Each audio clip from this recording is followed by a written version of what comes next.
Hey guys, Thomas from Team Sakurasso here, coming at you guys with a pretty unique video today. I will be showing off my graded collection I've started in the last few months, and you guys know if you've watched my collection videos in the past, I'm not really a big fan of graded cards usually. I like to have the raw copies because I like to play with the cards, number one. Number two, just because it says a 9 or a 10 or whatever number doesn't always mean it's a 9 or a 10.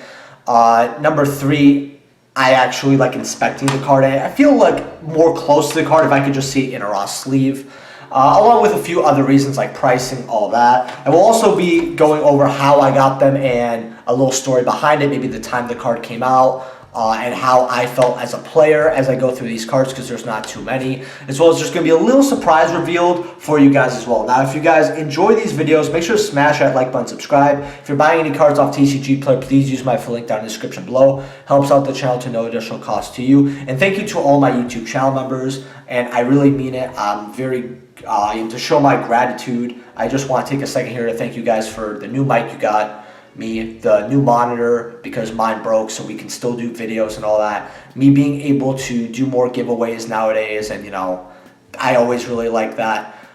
Do more pack openings, live case openings, all that. I really want to, as well as with how bad the economy is. Sometimes I struggle a little bit getting point A to point B, etc. You know, and other things as well. You guys don't want to hear all the semantics, but if you're a YouTube channel member, I just want to really thank you for helping me out a lot here. I do appreciate it. And with that being said, we're going to get right into it.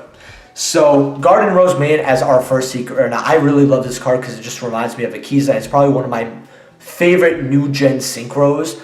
I actually considered getting a tattoo of this at one point, and I'm still thinking about if I ever want to get a tattoo in general, but it's a PS8 over here. I ended up getting this for not too much. I think it was less than 40 bucks. And it just looks gorgeous. It's a card that, since it's one of my favorite cards, I actually did want to grade it because I don't really have decks that would play this card.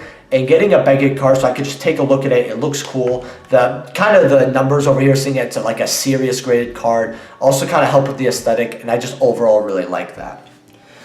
Now, Teardrop the Requa Queen. Now, I actually ended up getting this card for about $40, $41, which is funny because raw copies would go up to 70 at like 2-3 points of this card's lifetime. We still don't have a reprint of this card yet, which is, you know, fine. I think the card's like $30-something at this point. So getting a PSA 8, even though, you know, PSA 9 or 10 would have been better, a PSA 8 copy, still really, really great for the price I got for it. I don't like playing Rikas as much, even though I'm a huge fan of Plant. But the thing I like about this card is it showed that these waifu decks, or these, you know, female decks as some people could call it as well, don't always have to show fan service, but they could show elegance. Because not that I have an issue with fan service like some people who get all icky about it and have to cause a fuss for absolutely no reason, especially on Twitter and all that. You know, I like fan service. I'm a huge anime fan, as you guys can tell from the mat. I grew up when we had shows like To Love Ru coming out, and you know, Love Hina was still considered fresh at that point. So, you know, one of my favorite animes of all time is High School DxD. So you guys could kind of figure out what type of degenerate I am. But point is, I really love seeing these elegant waifu decks. I think they look gorgeous. And for our next card, we have Elemental Hero Aqua Neos, which is actually seeing some play with Tearlament and all that. And you guys might be thinking, Tom, don't you hate Elemental Heroes? Why do you have a PSA 9 of Aqua Neos and your favorite cards are below PSA 9? That makes no sense. You're correct. But I got this for a good deal, and I know that a lot of my subscribers are Hero fans, even though I don't like them personally. And because I'm so thankful to this community and everybody, not just the YouTube channel members, but anyone who decides to comment, like the video, all that, like I'm not trying to get emotional and I'm not trying to get cringy here, but I'm so happy that I actually was able to make a community, and I love my community. I think you guys are great, right? And it's really wonderful because I see all these other YouTubers, for some reason, not only are they trying to be famous in Yu-Gi-Oh!, which is already really stupid, you should go a different avenue, but sometimes they're trying to pander to this, pander to that, and I'm so glad that I could just do whatever, be whatever, because I would never pander and do all that bullshit. But getting back to it, I will be giving this away to you guys, actually. Not in this video, gonna be clear, not in this video, but my 3,000 subscriber special, I'll be giving away at least 2 PSA cards. I might even be giving away 3 PSA cards. to you guys. And it's going to be a free giveaway. Basically, like the button, subscribe, be subscribed, you know, comment, basically all that jazz. And this will be one of the contenders. I want to get this PSA video out of the way first. Before that, and again, hopefully whoever wins this is going to enjoy it. Now, the next card, I got this specifically to give away as well. So, next one we have is a bit of a meme dream, which is Gores. It's funny how about the last, I don't know, 8 years of players, like a whole generation or two, you can even argue, you'd probably argue 2 generations, have never run into a Gores before, and I find that really funny because the reason people attack with the lowest attacking monster, which is a good rule to still have regardless of Gores, was because of this card. And it taught people kind of good gameplay, because if you attack with your highest attack monster and they make a token, you wouldn't be able to get over the token. So it really taught people to attack with their lower attack monsters to get more damage in. Because at that point, it wasn't like, you know, 2-3 turns and you were out of the game, you know, how it is now. So I always liked this card. I got this more of a meme. This might be one of the giveaways. Again, who knows? It's only a PSA 5, so it's kind of ugly. But I actually inspected it, and I'm like, yeah, I could tell why this didn't get a good grade. I don't even know why someone sent it in. But I got this for a pretty meme-y price, let's just say that. So that's why I got it. It was just too funny to pass up. So I don't know if I want to keep it just because it makes me laugh, or maybe I could give it away to an old school player. They could get a laugh out of it, go show it to their locals. Maybe they could get a good laugh out of it. Because Gores was always a very funny card. Evil Twin Lala. I like Evil Twins. I ended up getting this in a very funny circumstance. But nevertheless, it's a PSA 9. It's normal ultra rare. I like Evil Twins. I think that they could have been played a little more. This will probably be the second giveaway card, most likely. So you guys might enjoy that. Not too sure just yet again, but yeah. Barrel Dragon, we have a decade version now. I actually ended up getting this on camera because if you guys don't remember, Walmart used to actually give away graded cards in their little boxes. And this, usually you would get a rare about 95% of the time, right? Maybe up to 99.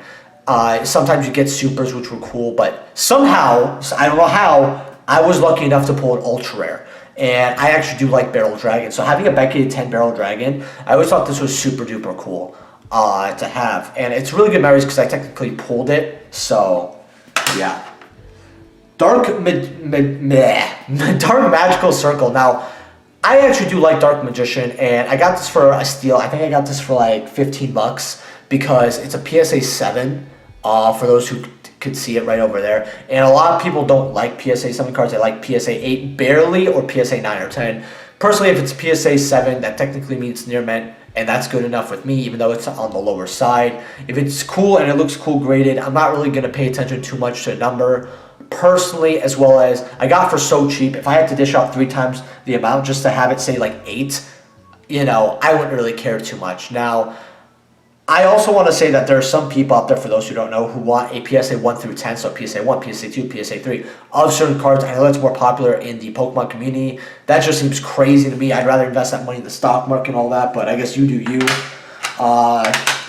Yeah, we got Nobleman of Cross out here. I just love this card. It is the Speed Duel Secret. I personally want a first edition super of this, or a different version of this, but the secret rare does look really cool. And I got as a deal with the second card here, which was a Union Hanger. Now, I like Crossout Designator, Nobleman of Crossout, not Crossout Designator. I was thinking of the wrong blonde knight here, but because not only is this played in older formats, I could give you guys that whole rhetoric, but people actually started playing this post-Duelist Alliance for Shadows, because back then you used to be able to set the Shadows, and your opponent had to deal with them in some sort of way, and you would get some type of plus off that card.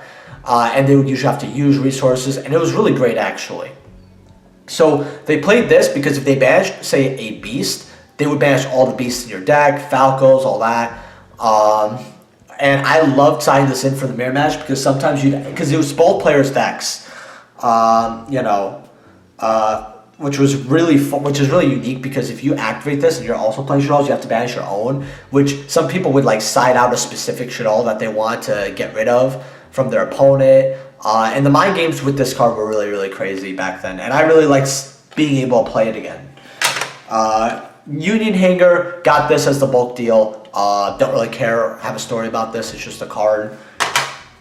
And then the last card we have here is Exo Sister Michaelis. Now, I actually played Exo Sisters, and while I really like the deck, I don't like it too much because it's very combo heavy for a deck that lands on one, if lucky, two monsters. And that's the one thing I don't really like about it. It does also feel very cookie cutter for a combo-esque deck. And for my combo decks, I either want to have free reign or I want to not be locked in. I can't be locked into one or two plays usually for a combo deck. It just doesn't feel fun to me, right? So I end up not really playing too much Exo Sisters. You might see a deck profile later on of that deck, or maybe some duels, who knows. But you know, I still like playing the deck sometimes. But I got to see our Michaelis here for about $70 here, which isn't too bad.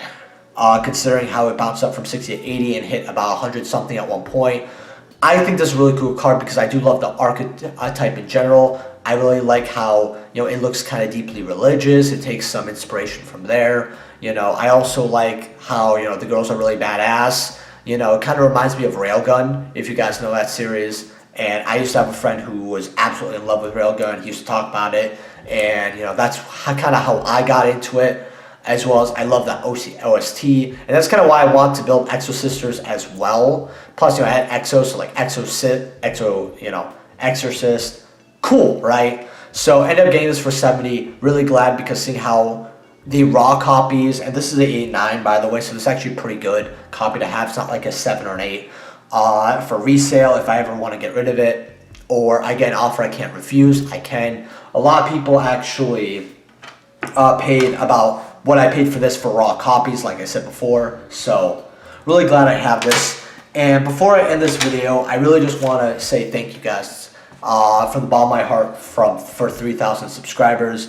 I know I keep kind of stuttering, messing up a little bit here, but I've been really trying to figure out what I want to say, even writing a little script, and I just wasn't happy with anything. In fact, this is actually probably the 20th or 30th time I've probably tried to shoot this video.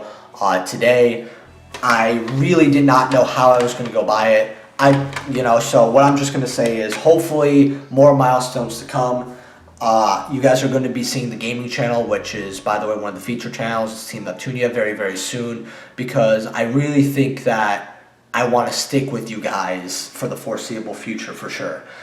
Be it gaming, be it Yu-Gi-Oh, all that. I really do appreciate it because I know some of you are going to be in the ride for the entirety of it. And I really want to thank, you know, my day ones, the people before 1,000 subs, everyone who's subbed to me. And hopefully giving away these PSA cards, as well as having a really sick old school opening of Cosmo Blazer, will be a good 3,000 subscriber special. I really hope you guys are going to enjoy that very much, because I've been trying to figure out ways to thank you guys, especially the YouTube channel members. And I think my YouTube channel members have been more happy lately with the amount of uploads, which it's not like I've been lacking, but I've been doing a little more. I've been, you know, I think my market watches have been getting a bit better as well. You know, I sometimes would forget to look at old school cards, and that was something I was struggling with, but I'm doing it near the end a little more, which is great because I do love looking through old cards, but with how the market is, it's kind of hard to go over everything you want to when you have to go over 30 minutes of buyouts at first. And, you know, other market watches, like besides V and MSK, I don't see anyone doing a market watch above like